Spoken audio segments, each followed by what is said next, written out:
Israeli বাহিনীর হাতে আটক হওয়া বাংলাদেশি আলোকচিত্রী শহীদুল আলমকে নিরাপদে দেশে ফিরিয়ে আনতে জরুরি ভিত্তিতে পদক্ষেপ নেওয়ার জন্য সরকারের প্রতি আহ্বান জানিয়েছেন বিএনপির মহাসচিব মির্জা ফখরুল ইসলাম আলমগীর।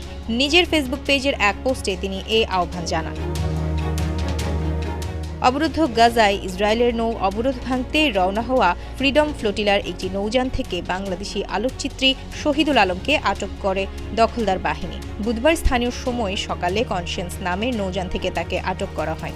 এ ঘটনার নিন্দা জানিয়ে তার দ্রুত মুক্তি ও নিরাপদ প্রত্যাবর্তনের জন্য জরুরি পদক্ষেপ নিতে অন্তর্বর্তী সরকারের প্রতি আহ্বান জানিয়েছেন বিএনপির মহাসচিব। নিজের সেই পোস্টে মির্জা ফখরুল ইংরেজিতে লেখেন, শহীদুল আলমের মুক্তি চাই, তাকে নিরাপদে বাংলাদেশে ফিরিয়ে আনতে সরকার যেন দ্রুত ব্যবস্থা নেয় সেই দাবি জানাচ্ছি।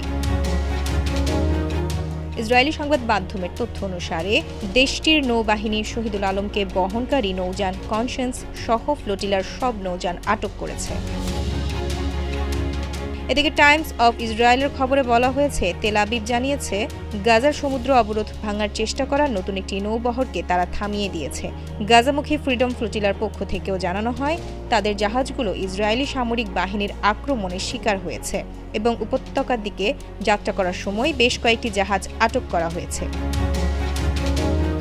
এর আগে গাজার উদ্দেশ্যে যাওয়া সুমুদ ফ্লোটিলার 40টির বেশি জাহাজ ও এগুলোর যাত্রীদের আটক করে ইসরায়েল। তার কয়েকদিনের মাথায় নতুন নৌবহর ফ্রিডম ফ্লোটিলা ও আটকে দিল দখলদার বাহিনী।